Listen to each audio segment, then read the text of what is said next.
Masuk surah Nuh, Allah datangkan satu teladan. Contoh kepada Nabi SAW. Wahai Muhammad, macam mana kamu nak sabran jamila ni? Sabar dengan sebaik-baik kesabaran.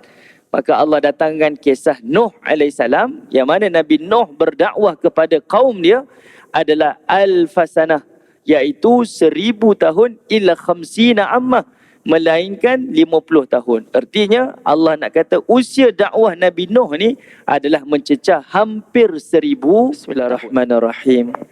Assalamualaikum warahmatullahi wabarakatuh. Alhamdulillahi rabbil alamin. Nahmaduhu wa nasta'inuhu wa nastaghfiruh wa na'udzu billahi min syururi anfusina wa min sayyiati a'malina. Man yahdihillahu fala mudilla lahu wa man yudlil fala hadiya lahu.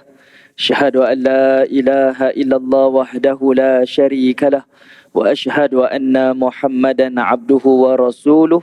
Allahumma himna rushdina wa idna min syarri nafsina. Rabbi zidna ilman nafi'a warzuqna fahmah. Allahumma fahman nabiyyin wa hifzal mursalin wa ilhamal malaikatil muqarrabin birahmatika ya arhamar rahimin. Subhanaka la ilma lana illa ma 'allamtana innaka antal alimul hakim. Wala haula wala quwwata illa billahil aliyyul azim. Amma ba'. Alhamdulillah.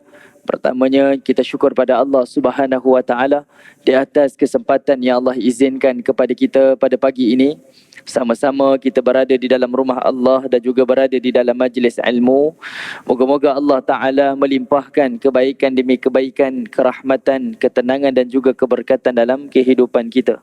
Dan mudah-mudahan dengan ilmu yang bermanfaat akan membimbing hati-hati kita dengan taufik dan hidayah daripada Allah. Seterusnya menerangi jalan-jalan kehidupan dunia ini dengan cahaya ilmu, sehinggalah kita kembali kepada Allah di negeri akhirat nanti dalam keadaan Allah redha apa yang kita lakukan dan Allah juga mengampuni dosa-dosa yang pernah kita lakukan, insya-Allah. Amin ya rabbal alamin. Baik, tuan-tuan, puan-puan, ibu-ibu, ayah-ayah yang dirahmati oleh Allah Subhanahu wa taala, insya-Allah untuk pagi ini sama-sama kita akan tadabbur ayat-ayat Al-Quran, iaitu surah yang baru pada hari ini, namanya surah Nuh. Surah Nuh, surah yang ke-71. Surah Nuh, surah yang ke-71. Jadi saya jemput pada tuan-tuan, ibu-ibu, ayah-ayah untuk sama-sama dengan saya boleh ambil Quran terjemahan sekitar masjid kita, ataupun tuan-tuan boleh buka smartphone tuan-tuan yang ada Quran terjemahan. Surah Nuh, surah yang ke-71, berada di juzuk yang ke-29. Juzuk yang ke-29. Baik. Sebelum kita masuk kepada tafsir dan tadabbur surah Nuh, tuan-tuan, kita akan tengok dahulu position surah Nuh di dalam Al-Quran. Setiap susunan surah di dalam Al-Quran ni dia akan memberikan gambaran yang utamalah, gambaran besar. Kita akan nampak big frame lah kepada surah-surah yang Allah Ta'ala turunkan kepada Nabi SAW. Pertamanya, surah Nuh Allah Ta'ala letakkan di dalam juzuk 29. Para ulama tafsir, tuan-tuan, sebahagiannya mengatakan juzuk 29 ni tema dia adalah tema dakwah. Juzuk 29 ni tema dia adalah tema dakwah. Dan pembuka kepada juzuk 29 ni adalah surah Al-Mulk. Tema pada surah dakwah ni, juzuk 29 ni, dibuka dengan surah Al-Mulk. Kenapa Allah Ta'ala mulakan tema dakwah dengan surah Al-Mulk? Sebab surah Al-Mulk dia berbicara berkaitan dengan tauhid. Berbicara tentang tauhid, membesarkan Allah, menyucikan Allah Ta'ala, mengagungkan Allah Subhanahu Wa Ta'ala. Jadi Allah Ta'ala nak beritahu kepada pendakwah, sama ada da'i maupun mad'u, audiens ataupun pendakwah, perkara yang paling besar adalah mengajak manusia untuk membesarkan Allah, membawa manusia untuk menyucikan Allah, bukan untuk besarkan makhluk dan bukan untuk menyucikan makhluk. Itu pertama, tuan-tuan. Yang kedua, sebelum surah Nuh, Allah Ta'ala telah menurunkan surah Al-Ma'arij. Susunan ni, kita tengok pada susunan. Sebelum surah Nuh adalah surah Al-Ma'arij. Selepas surah Nuh adalah surah Jin. Surah jin. Al-jin. Apa perkaitannya tuan-tuan?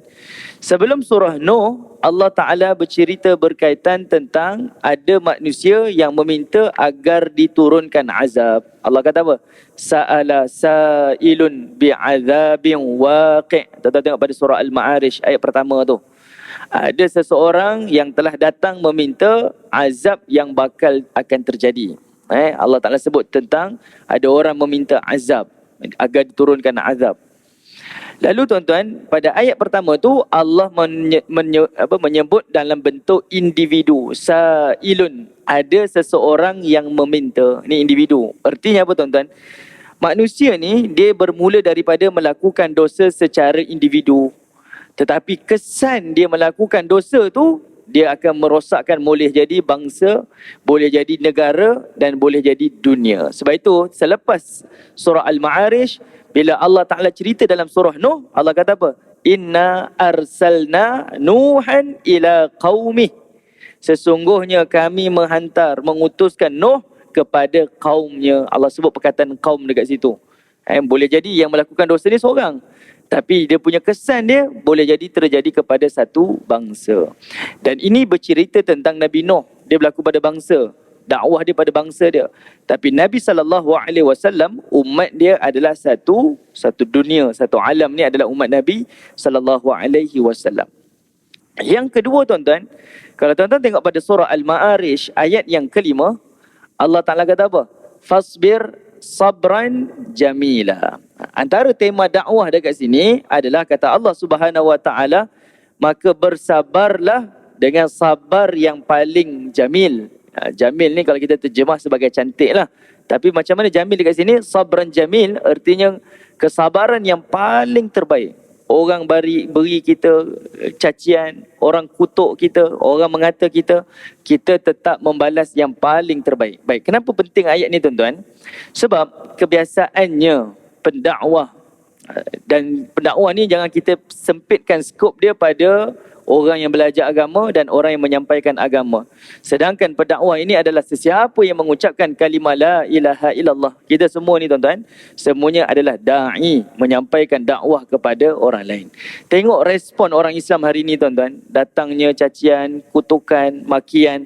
Apa yang berlaku tuan-tuan?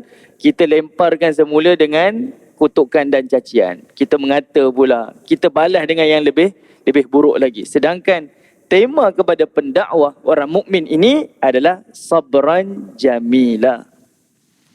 Berilah macam mana pun, ditimpakan macam mana pun pada dia, dia perlu balas dengan cara yang paling terbaik. Tapi hari ini bukan sekadar orang mukmin saja tuan-tuan, bahkan kita tengok asatizah pun antara mereka bergaduh, bertelaga, mengata, mencaci dan sebagainya. Ini adalah perkara yang dilarang di dalam agama. Sebab itu ini penting. Tema ni Allah jadikan dalam satu tema, dalam satu juzuk adalah sebagai pengajaran kepada kita semua. Baik. Setelah Allah datangkan perkataan sabran jamila pada surah Al-Ma'arij, masuk surah Nuh, Allah datangkan satu teladan, contoh kepada Nabi SAW. Wahai Muhammad, macam mana kamu nak sabran jamila ni? Sabar dengan sebaik-baik kesabaran. Maka Allah datangkan kisah Nuh AS, yang mana Nabi Nuh berdakwah kepada kaum dia adalah alfasanah, iaitu 1000 tahun ila khamsina ammah, melainkan 50 tahun. Artinya Allah nak kata usia dakwah Nabi Nuh ni adalah mencecah hampir 1000 tahun, 950 tahun. Tuan-tuan tengok dalam Quran, Allah Ta'ala tak highlight pun umur Nabi Nuh AS. Yang Allah nak highlight adalah umur dan usia dakwah Nabi Nuh AS. Sebab apa tuan-tuan? Usia ni tak penting. Usia ni tak penting. Yang paling penting di pandangan Allah dan paling penting dalam penilaian Allah, berapa lama usia yang kita gunakan untuk melakukan kerja agama. Itu mesej yang Allah Ta'ala nak sampaikan. Untuk setiap orang mukmin yang mengucap kalimah la ilaha illallah, yang disebut sebagai pendakwah, inilah kehidupan orang mukmin. Usia ni tak penting, 70 tahun, 80 tahun, 40 tahun sekalipun, 30 tahun sekalipun, itu tak penting. Yang penting berapa lama tahun, usia tahun yang kita telah korbankan untuk melakukan kerja agama. Yang inilah yang kita nak munasabah daripada surah Nuh AS. Baik, setelah surah Nuh tuan-tuan, Allah Ta'ala berbicara berkaitan tentang al-jin. Kenapa Allah cerita tentang jin ni tuan-tuan? Saya bagi satu gambaran macam ni. Boleh jadi tuan-tuan, setiap pendakwah ni bila dia berdakwah akan ada yang menolak, akan ada yang menentang dan akan ada yang meninggalkannya. Ni biasa tuan-tuan. Kita kata asam garam dalam dunia kita menyampaikan kebenaran dan menjadi tradisi kepada setiap pendakwah seperti mana para anbiya. Setiap kali dia sebut perkara-perkara kebenaran, tak semua orang suka. Bahkan majoriti tak suka, majoriti menolak, majoriti meninggalkannya dan menentangnya. Tapi Allah Ta'ala berikan satu motivasi kepada Nabi SAW, iaitu melalui surah Al-Jin. Walaupun ramai yang menolak kamu, tapi percayalah akan ada yang mendengar nasihat kamu. Saya bagi contoh macam ni tuan-tuan. Jin ni bangsa yang kita tak nampak. Nabi SAW dakwah pada orang musyrikin Quraisy. Orang musyrikin Quraisy tak dengar pun apa Nabi sampaikan. Apa yang Nabi sebut mereka tak nak dengar, mereka tak nak ambil tahu pun. Tapi dalam masa yang sama tuan-tuan, Allah Ta'ala beritahu kepada Nabi SAW seperti mana Allah sebut dalam surah Jin ni, iaitu dakwah Nabi ni didengari oleh bangsa jin. Dakwah Nabi ni diterima dan didengari oleh bangsa jin. Kita bayangkan macam ni. Nabi dakwah kepada bangsa Quraisy, orang Quraisy tak nak dengar. Nabi dakwah kepada bangsa Taif, Bani Sakif, orang Taif tolak dakwah Nabi. Kalaulah kita duduk di kedudukan Nabi tuan-tuan, kita cakap macam ni, orang tolak. Kita cakap macam ni, orang tolak. Kita pun mula rasa, saya ni salah kot. Sebab majoriti orang kata saya ni salah. Saya ni salah kot. Kita akan rasa macam tu tuan-tuan. Tapi sampai satu saat tiba-tiba kita jumpa dengan seseorang ataupun satu kumpulan, dia kata apa? Tak, kamu betul lah. Apa yang kita rasa tuan-tuan? Itu adalah satu motivasi kepada kita. Saya ni tak salah. Yang penting sekarang adalah saya mesti konsisten buat kerja ini. Nak menyampaikan benda ni saya kena konsisten. Orang tolak ni bukan sebab saya salah, sebab mereka tidak mengetahui. Itu berlaku pada Nabi SAW. Kalau zaman kita ni tuan-tuan, contoh, kita berdakwah. Ada orang cakap depan kamera, ada orang berdakwah sekian-sekian. Apa yang dia sampaikan tuan-tuan, boleh jadi yang audiens yang datang tu seorang, dua orang, tiga orang. Tak ramai ni. 2-3 orang dengar kuliah dia. Tapi bila dia tengok dekat live dia, yang dengar tu ada 1,000. Yang dengar tu 2,000 orang tuan-tuan. Macam mana pendakwah tu? Nasihat, dia akan rasa lebih semangat. Walaupun yang dia nampak ni hanya 2-3 orang, tapi yang mendengar di dalam kamera secara live tu ada 1,000 orang, 2,000 orang. Macam itulah dengan Nabi SAW. Sabran jamilah. Kamu teruskan kerja agama kamu ni terus. Jangan berhenti dan jangan berputus asa. Sebab dakwah kamu ni akan sampai. Sebab itu kalau kita pergi Mekah tuan-tuan, pergi Madinah, antara itulah bukti yang kita tengok depan mata, satu pelajaran daripada Nabi SAW apa? Iaitu kalau kita buat satu perkara, jangan berhenti ketika kita dalam keadaan penat. Tapi berhentilah waktu kita telah selesai melakukan tugasan tersebut. Bayangkan, bila kita sampai Mekah, Madinah ni, kita tahu di negeri inilah Nabi ditentang. Di negeri inilah sahabat Nabi dibunuh. Di negeri inilah sahabat-sahabat Nabi ni diazab oleh orang musyrikin Quraisy. Tapi hari ni kita tengok tuan-tuan, ribuan manusia datang untuk beribadah kepada Allah. Sebab apa? Pelajaran daripada Nabi. Nabi berdakwah dan Nabi tak berhenti ketika Nabi penat. Tapi Nabi berhenti waktu Nabi telah selesai menjalankan tugas sebagai seorang Rasul. Kesan dia apa tuan-tuan? Orang terima dakwah Nabi SAW. Okey, baik, kita tengok ayat pertama tuan-tuan. Bismillahirrahmanirrahim. Allah Subhanahu Wa Taala memulakan ayat pertama dalam surah Nuh. Kata Allah Taala, Inna arsalna Nuhan ila qaumih. Kata Allah Subhanahu Wa Taala, sesungguhnya kami telah mengutuskan Nuh ila qaumih, kepada kaumnya. Kami telah mengutuskan Nuh kepada kaumnya. Baik, Allah menggunakan perkataan arsalna. Kami telah mengutuskan Nuh kepada kaumnya. Ini adalah menunjukkan kita isyarat tuan-tuan, Nabi Nuh adalah Rasul yang pertama. Nabi Nuh adalah Rasul yang pertama melalui perkataan arsalna tu. Okey. Nabi Nuh adalah Rasul yang pertama. Nabi yang pertama adalah Nabi yang pertama adalah Nabi Adam alaihissalam. Rasul yang pertama adalah Nabi Nuh alaihissalam. Apa beza Nabi dengan Rasul tuan-tuan? Nabi adalah jawatan. Rasul adalah tugasan. Kalau dia Nabi, boleh jadi dia bukan Rasul. Boleh jadi juga dia adalah Rasul. Tapi kalau dia Rasul, maka dia mesti adalah Nabi. Okay, contoh tuan-tuan. Nabi ini adalah jawatan. Seolah-olahnya jawatan seperti Perdana Menteri. Okay. Nabi tu jawatan Perdana Menteri. Maka tugasan dia Rasul. Apa tugasan Perdana Menteri tuan-tuan? Dia adalah penasihat kepada Yang di-Pertuan Agong. Dia adalah penyelaras dasar negara. Dia juga adalah jurucakap kepada negara. Contohlah. Itu tugasan dia. Macam mana dia nak menjadi penasihat Yang di-Pertuan Agong kalau dia tak ada jawatan sebagai seorang Perdana Menteri? Jadi macam itulah. Kalau dia Nabi, maka dia adalah Rasul. Boleh jadi Rasul, boleh jadi tidak. Tapi kalau dia Rasul, maka dia mesti adalah Nabi. Jadi tuan-tuan, ayat ini adalah menunjukkan kepada kita, Nabi Nuh ni adalah Rasul yang pertama. Dan dia merupakan generasi yang ke-10 selepas Nabi Adam AS. Kenapa penting kita bincang benda ni tuan-tuan? Sebab penghujung surah Nuh, tuan-tuan akan tengok, permulaan kepada kesyirikan dalam dunia manusia ni, peradaban manusia ni tuan-tuan, dia bermula pada zaman Nabi Nuh AS. Penghujung surah Nuh, tuan-tuan akan perhatikan, Allah sebut ada 5 nama berhala. Ada 5 nama berhala tuan-tuan. Dalam Quran, secara patternnya, tak semua orang saleh Allah sebut nama dia. Tak semua. Ibu ataupun nenek kepada Maryam AS. Maryam ni ada nenek dia tuan-tuan. Maryam ni ada ibu dia. Tapi tak disebutkan siapa namanya. Tapi Allah kata apa? Ibu Maryam telah doakan Maryam, telah doakan kepada anak Maryam. Allah Ta'ala sebut dalam Quran. Allah Ta'ala tak sebut nama Zulaika. Tapi Allah kata adanya Al-Aziz Mesir dalam surah Yusuf AS. Allah tak sebut nama Asia. Tapi Allah kata apa? Adanya Imra'atun kepada Fir'aun, isteri kepada Fir'aun. Allah tak sebut nama ibu Nabi Musa. Allah tak sebut kakak Nabi Musa. Allah tak sebut 2 orang isteri Nabi Musa.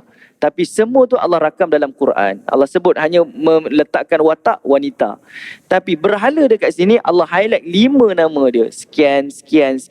Tujuan dia apa tuan-tuan? Sebab nak bagi tahu permulaan kepada kesyirikan di dalam peradaban dunia manusia ni adalah bermula daripada zaman Nabi Nuh AS. Sebab itu Nabi Nuh ni dia adalah Rasul yang pertama yang Allah hantar kepada kaumnya. Kepada kaumnya. Okey, baik. Tuan-tuan yang dirahmati oleh Allah Subhanahu Wa Taala. Kemudian Allah kata apa tuan-tuan? An anzir qaumaka min qabli an ya'tiyahum azabun alim. Kata Allah Subhanahu Wa Taala dengan ayat perintah. Kata Allah Taala, katakanlah kepada kaum kau wahai Nabi Nuh AS, an anzir, berikanlah peringatan, qaumaka kepada kaum engkau, min qabl an ya'tiyahum azabun alim, sebelum datang kepada mereka azab yang pedih. Itu mesej yang Allah Ta'ala sampaikan kepada Nabi Nuh AS. Bagi tahu kepada kaum kamu, sebelum datang azab yang pedih ni, maka minta mereka ini beriman dan bertaubat kepada Allah Subhanahu Wa Taala. Kenapa tuan-tuan mesej ini penting menjadi permulaan kepada surah ini? Sebab kita tahu Nabi Nuh ni akan ditimpakan musibah pada kaumnya, iaitu At-Taufan. At-Taufan yang Allah sebut dalam Quran ni tuan-tuan adalah merujuk kepada ada 2 tawaf. Ada 2 tawaf. Orang Melayu sebut taufan ni angin, puting beliung. Tapi taufan yang berlaku pada kaum Nabi Nuh ni adalah datang kepada ada 2 tawaf. Taufan dia merujuk pada musanna tuan-tuan. Ada 2 tawaf yang berpusing. Satu, air yang turun daripada langit berpusing. Dan yang kedua, air yang keluar daripada bumi ni dalam keadaan berpusing. Ini bencana banjir besar yang berlaku kepada kaum Nabi Nuh AS. Itu mesej yang Allah Ta'ala bagi tahu pada Nabi Nuh, beri peringatan pada kaum kau sebelum Allah datangkan azab kepada mereka. Baik, tengok ayat yang kedua. Kita tengok tuan-tuan. Allah Ta'ala kata apa? Kata Nabi Nuh AS, ya qaumi inni lakum nadhirum mubin. Kata Allah Subhanahu Wa Taala, Nabi Nuh kata pada kaum dia, ya qaumi, wahai kaumku, inni lakum, sesungguhnya aku ini adalah nadhirum mubin, sebagai pemberi peringatan yang jelas, yang terang kepada kamu semua. Ayat 2 ni tuan-tuan, dia ada 2 mesej kat sini. Ayat kedua ni dia ada dua mesej. Pertama, tuan-tuan tengok, Allah menggunakan perkataan ya qaumi. Ya qaumi. Nuh bercakap dengan kaum dia, tuan-tuan.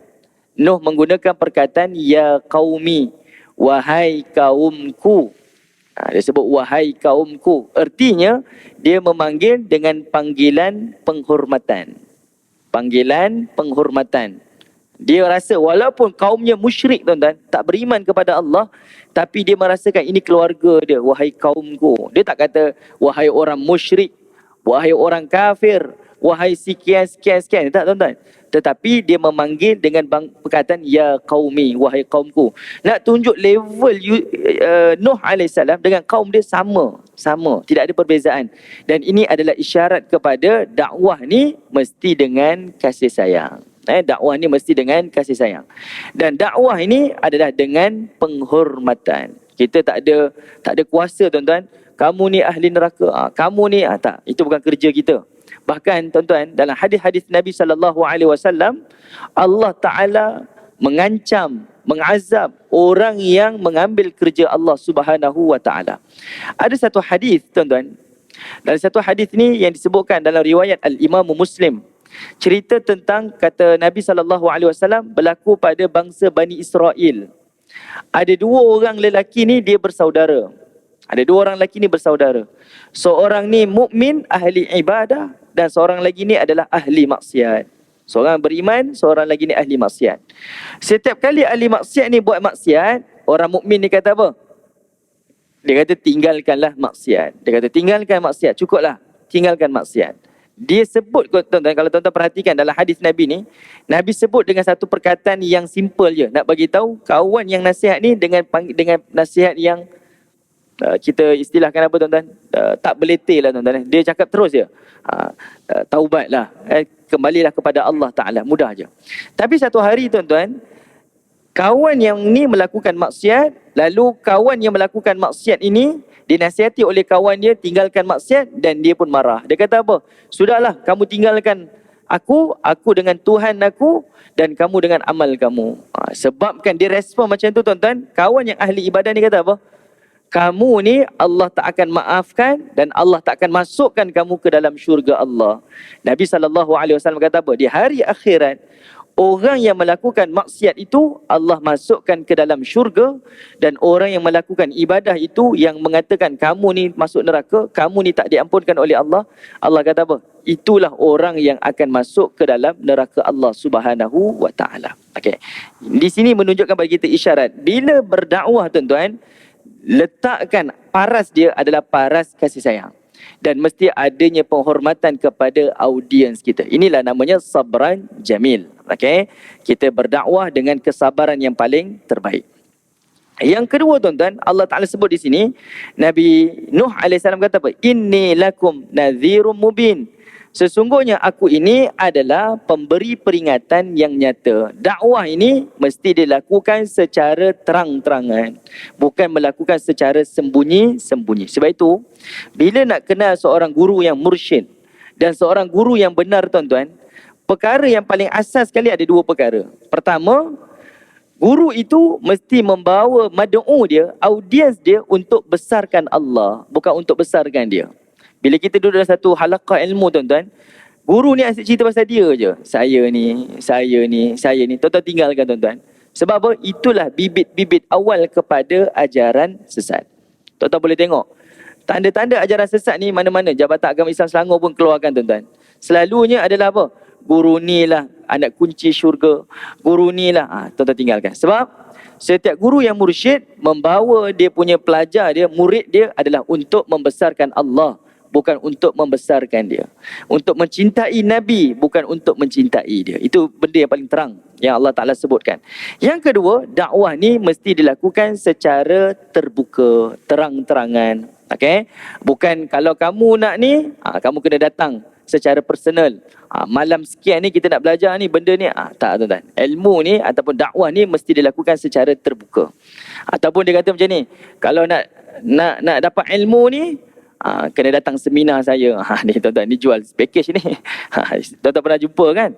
Benda-benda macam ni, tuan-tuan, tinggalkan. Sebab guru yang mursyid Satu, dia besarkan Allah. Yang kedua adalah dia dakwah secara terbuka. Nabi SAW bersifat dengan sifat tabligh, menyampaikan, tuan-tuan. Tidak ada satu pun yang Nabi sembunyikan. Dan tidak ada sesuatu pun yang Nabi selindungkan. Tuan-tuan bayangkan, Allah turunkan satu surah cerita untuk menegur Nabi. Surah Abasa wa Tawalla. Surah itu menegur Nabi, tuan-tuan. Tapi surah itu Nabi sampaikan pada para sahabat. Dan kita sampai hari ini, tuan-tuan, boleh tengok. Dan kita hafal surah ini sebahagiannya. Kenapa? Sebab surah ini disampaikan oleh Nabi SAW. Kalaulah kita duduk di tempat Nabi, surah ini Allah tegur Nabi SAW. Kita tak sampai pada orang. Saya ni ditegur oleh bos saya ni ditegur oleh majikan. Saya tak sampai pada orang. Sebab apa? Ini adalah bersifat peribadi. Tapi tidak pada Nabi SAW. Nabi menyampaikan secara terang-terangan, terbuka. Tidak ada satu pun yang Nabi sembunyikan. Dan tidak ada satu pun yang Nabi tak menyampaikan kepada umat dia. Jadi ada dua mesej yang Allah Ta'ala sampaikan pada ayat yang kedua. Ayat yang ketiga, tuan-tuan, Allah Ta'ala menyebutkan Nabi Nuh pesan pada kaum dia, ani'budullah wattaquh wa ati'un. Okey, yang ini, tuan-tuan, adalah hidup beragama bagi orang mukmin. Ada tiga perkara. Hidup sebagai orang beragama ni, tuan-tuan, mudah aja. Nabi Nuh pesan ada tiga perkara. Okey. Apa dia? Pertama kata Nabi Nuh AS, ani'budullah, memperhambakan diri kepada Allah. Tuan-tuan perhatikan, Allah menggunakan perkataan ani'budullah, perkataan abadah kat situ. Abadah dekat sini, ya, tuan-tuan, dia memberi maksud adalah memperhambakan diri. Hamba. Sebab itu kita sebut Abdullah sebagai hamba Allah. Kalau tuan-tuan tengok pada terjemahan, selalunya perkataan itu diterjemahkan sebagai apa? Iaitu beribadahlah kepada Allah, ataupun kita terjemah sebagai kalau kita baca Fatihah apa? Iyyaka na'budu, kepada Engkau kami sembah. Baik. Kalau guna perkataan sembah ataupun perkataan beribadah, tuan-tuan, dia terlalu umum. Bahkan perkataan seperti kami menyembah Allah, ani'budullah, sembahlah Allah, kita telah kecilkan skop dia. Sembah itu adalah merujuk kepada sujud. Dan sujud itu dilihat sebagai salat. Hubungan saya dengan Allah, salat sahaja. Selain daripada salat, saya tak ada kaitan dengan Allah Ta'ala. Benda ni salah. Okey? Seolah-olahnya macam tu. Sedangkan Allah kata apa? Ani'budullah. Hidup ni memperhambakan diri pada Allah. Bila mesej ni terang dan jelas, memperhamba diri pada Allah, maka kita pun clear.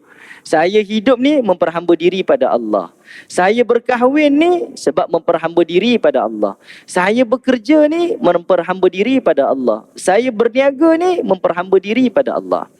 Bila kita yakin benda ni, tuan-tuan, kita berkahwin untuk perhamba diri pada Allah, percayalah, kita akan ambil tanggungjawab itu dengan sebaik-baiknya. Kita lunaskan tanggungjawab kita, beri nafkah, kita tak culas, kita tak pukul isteri, kita tak pukul anak-anak, kita tak buat yang benda-benda yang menzalimi diri, kita tak lakukan. Sebab apa?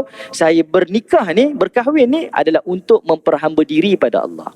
Kalau saya berniaga ini untuk memperhamba diri pada Allah. Jelas, tuan-tuan, berniaga tidak akan ada penipuan, tidak ada sorok barang, tidak ada riba, tidak ada rasuah, tidak ada itu, tidak ada ini. Sebab apa? Saya berniaga ini memperhamba diri pada Allah. Saya bekerja memperhamba diri pada Allah. Tak culas, tak curi tulang, melakukan kerja sungguh-sungguh, tak ambil duit syarikat, tak gelapkan duit syarikat. Ini semuanya jelas. Sebab itu kita berjanji dengan Allah, tuan-tuan. Inna salati, sesungguhnya salatku, wa nusuki, ibadahku, wa ma yahya, hidupku, wa mamati, matiku, lillahi rabbil alamin. Mutlak, hidup ni hanya kerana Allah, Tuhan sekalian alam. Sebab itu perkataan itu jelas. Ani'budullah. Pertama, hidup ni memperhamba diri pada Allah. Kedua, tuan-tuan, Allah kata apa? Wattaqu. Hidup ni dia mesti bertakwa kepada Allah Ta'ala. Hidup ni mesti bertakwa kepada Allah Ta'ala. Setelah hidup ni jelas memperhamba diri pada Allah, maka yang kedua, hidup ni bertakwa kepada Allah. Takwa ni apa, tuan-tuan? Para ulama bincang takwa ni macam-macam definisi.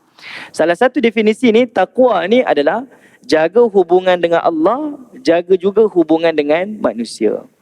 Satu lagi definisi, tuan-tuan, takwa ni apa? Iaitu melakukan apa yang Allah perintah, meninggalkan apa yang Allah larang. Definisi yang ketiga tuan-tuan, takwa ni apa tuan-tuan? Iaitu takwa ini adalah melakukan apa yang Allah suka, meninggalkan apa yang Allah tak suka. Bahasa mudahnya tuan-tuan, wattaqu dekat sini, bertakwa dekat sini, sebagai seorang mukmin hidup ni, apa yang dia lakukan, dia akan sentiasa fikir, kalau saya buat ni Allah redha ke tidak? Kalau saya buat ini ibadah ke maksiat? Kalau saya buat ini dosa ke pahala? Benda ni kena sentiasa ada dalam kehidupan kita. Kenapa tuan-tuan?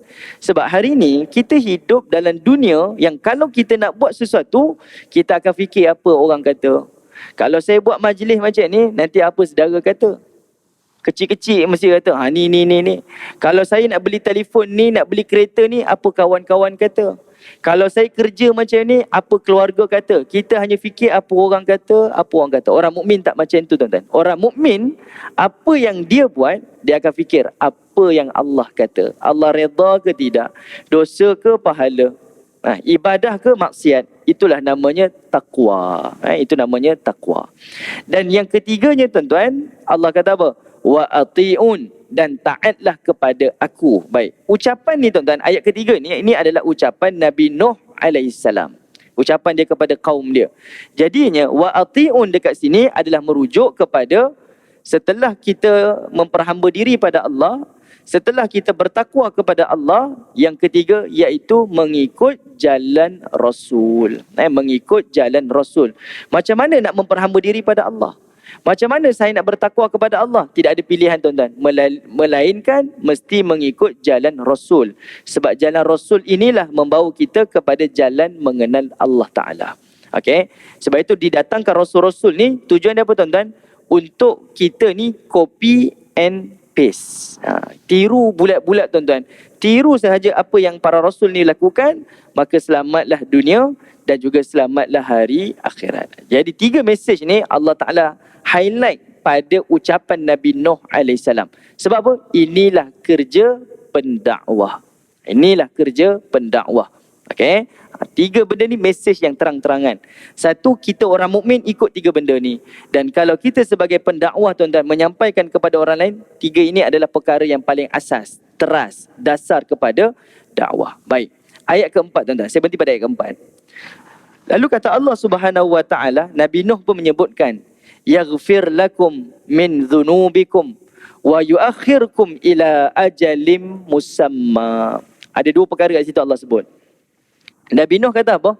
Kalau mereka memperhamba diri pada Allah, kalau mereka bertakwa kepada Allah, dan kalau mereka mengikut jalan Rasul, maka Allah berikan ada 2 balasan. Apa dia tuan-tuan?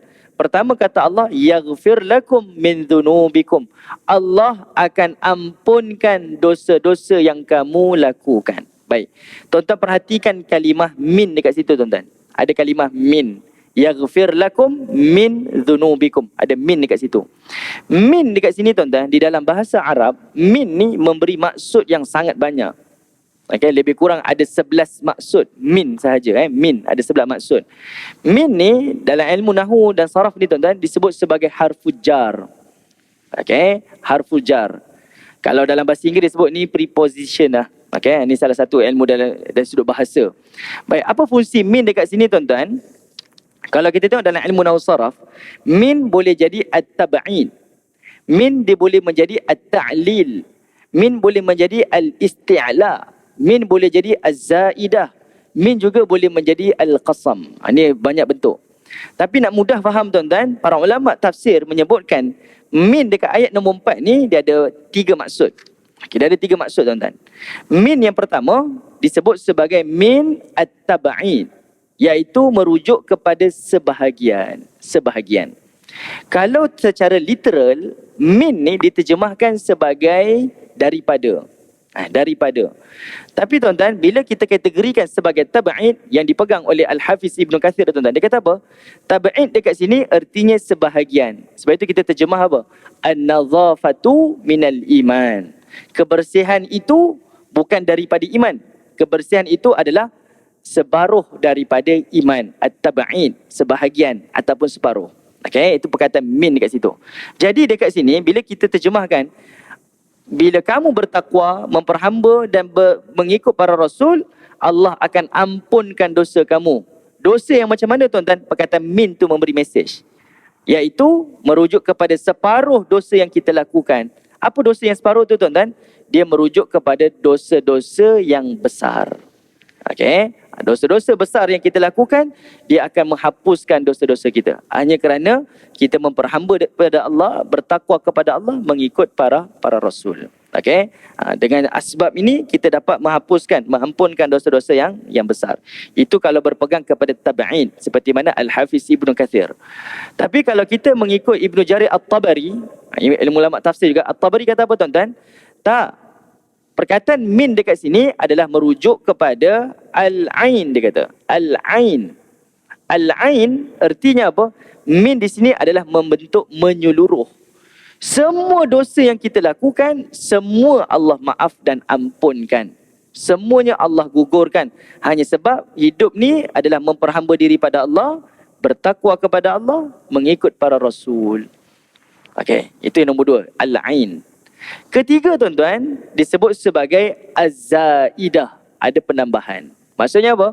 Kalau kita terjemah min ini sebagai az-zaidah, artinya Allah ini akan mengampunkan dosa kamu benar-benar pengampunan. Benar-benar pengampunan. Allah berikan pengampunan secara total. Dan Allah betul-betul serius untuk memberikan pengampunan kepada manusia. Sebab itu Nabi sebut dalam satu hadis riwayat Al-Imam Muslim, kata Nabi SAW, innallaha yabsutu yadah, kata Nabi. Sesungguhnya Allah ni dia melapangkan kedua-dua tangannya. Siapa yang melakukan musian, dia melakukan maksiat bin nahar pada waktu siang, maka Allah Ta'ala akan terima taubatnya pada waktu malam.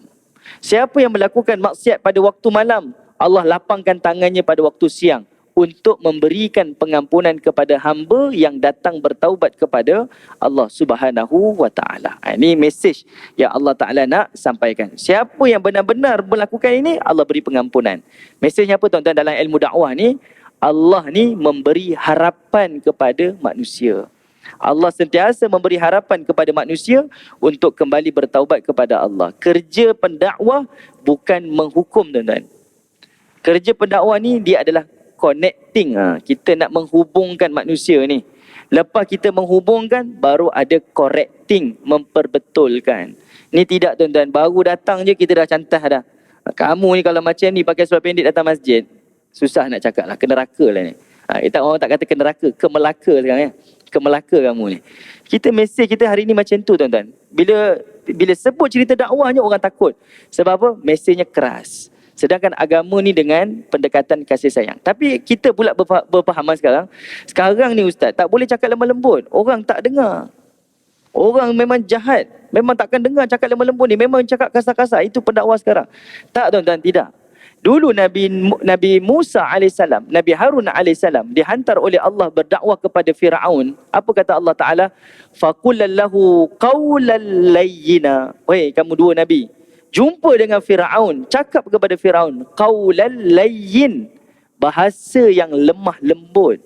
Itu cakap dengan Fir'aun tuan-tuan, yang sejahat-jahat manusia, tapi cakap dengan perkataan yang lemah lembut, bukan dengan perkataan yang kasar. Okey, ini dari skop dakwah tuan-tuan. Ini mesej penting. Baik, itu yang pertama, Allah berikan pengampunan. Kedua, kata Allah Subhanahu wa Ta'ala, kalau kamu melakukan ketaatan pada Allah, bertakwa pada Allah, mengikut jalan Rasul dan memperhamba diri pada Allah, tak sekadar dapat pengampunan, bahkan kata Allah, wa yuakhirkum ila ajalim musamma. Allah Subhanahu wa Ta'ala wa yuakhirkum, akan menangguhkan kepada tempoh yang ditetapkan. Tetap perhatikan tuan-tuan. Apa yang Allah tangguhkan? Para ulama tafsir menyebutkan wa yuakhirkum, Allah tangguhkan iaitu azab. Allah tangguhkan adalah azab. Apa asbab kita beriman, asbab kerana kita bertakwa kepada Allah dan mengikut Rasul, Allah tangguhkan azab. Boleh jadi Allah tetapkan berlaku banjir besar tuan-tuan, tapi kerana kita bertaubat, Allah tangguhkan tak berlaku banjir. Tapi hari ini kita tak ambil pengajaran tuan-tuan. Allah datangkan COVID, Allah datangkan banjir. Habis benda-benda ni tuan-tuan, datang maksiat, orang buat konsert. Saya pun pelik, di Saudi pun macam tu juga. Dah datangkan dah COVID dah, datangkan musibah dah, datangkan banjir yang tak normal benda ni berlaku tuan-tuan, benda yang pelik. Tapi dia buat juga adanya di Riyadh ni konsert tu lah, program ni lah, ni program-program kemaksiatan. Sepatutnya orang mukmin bila nampak mesej-mesej seperti ini, mesej yang paling penting adalah kamu taubat dan berimanlah kepada Allah Subhanahu wa taala. Sebab Allah akan tangguhkan azab. Okey, perkataan dekat sini tuan-tuan, wa yuakhirkum ila ajalin musamma adalah Allah menangguhkan azab, dan Allah juga wa yuakhirkum akan memanjangkan usianya. Ada dua mesej kat situ Wa yuakhirkum, Allah tangguhkan azab dan Allah akan panjangkan usianya. Itu maksud yang Allah Ta'ala sampaikan. Kemudian Allah kata apa tuan-tuan? Inna ajalallahi idha ja'a la yuakhar law kuntum ta'lamun. Kata Allah Subhanahu wa Ta'ala, sesungguhnya apabila telah datang ketetapan Allah yang tidak dapat ditangguhkan, seandainya kamu mengetahui. Artinya apa tuan-tuan? Kalau Allah dah turunkan azab, tidak ada siapa yang selamat dan tidak ada siapa yang dapat menghalang. Jadi sebelum berlakunya perkara itu, maka bertakwalah, perhambakan diri kamu kepada Allah dan ikutlah jalan Rasul. Allah bagi kita peluang tuan-tuan. Ni harapan Allah kepada manusia ni. Allah bagi peluang. Kamu ada peluang lagi untuk bertaubat dan beriman kepada aku. Aku tangguhkan azab, aku panjangkan usia kamu. Tapi kalau benda ni dah berlaku, dah diturunkan, tidak ada yang selamat dan tidak ada siapa yang dapat menghalang. Lau kuntum ta'lamun. Itu pun kalau kamu nak tahu. Okey. Baik, tuan-tuan yang dirahmati oleh Allah Subhanahu wa taala. Last sekali tuan-tuan. Tuan-tuan buka surah Ar-Ra'd, surah yang ke-13 ayat 38. Ni akhir sekali tuan-tuan. Surah Ar-Ra'd, surah yang ke-13 ayat 38. Apa mesej kat sini tuan-tuan? Saya sebutkan tadi, iaitu Allah menangguhkan azab dan Allah memanjangkan usia. Kita pun tanya, macam mana Allah panjangkan usia? Bukankah usia ni telah ditetapkan oleh Allah sejak azali ni? Macam mana usia ni boleh dipanjangkan? Ini dalilnya tuan-tuan. Surah Ar-Ra'd ayat 38. Surah yang ke-13 ayat 38. Allah kata apa? وَلَقَدْ أَرْسَلْنَا رُسُلًا مِنْ قَبْلِكَ وَجَعَلْنَا لَهُمْ أَزْوَاجًا وَذُرِّيَّةً. Dan sesungguhnya kami telah mengutuskan rasul-rasul sebelum kamu, dan kami telah jadikan bagi mereka isteri-isteri dan juga zuriat-zuriat. Wa ma kana lirasulin an ya'tiya bi ayatin illa bi idznillah. Dan tiadalah sebarang kuasa bagi seorang rasul untuk mendatangkan mukjizat melainkan dengan izin Allah. Likulli ajalin kitab. Setiap satu tempoh dan waktu itu adalah perkara yang telah ditentukan sejak azali lagi. Ajalin kitab. Semua benda ni adalah ketetapan Allah. Lalu Allah kata apa? Tengok ayat 39.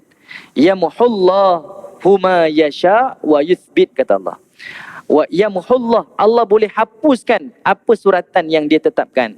Wa yuthbit, dan Allah juga boleh tetapkan apa suratan yang dia kehendaki. Nampak tuan-tuan? Itu mesej yang Allah Ta'ala nak sampai pada surah Nuh tadi itu, iaitu asbab kamu beriman, asbab kamu bertakwa dan mengikut Rasul, kamu boleh tangguhkan azab dan kamu boleh panjangkan usia. Sebab apa? Kuasa di tangan Allah Ta'ala.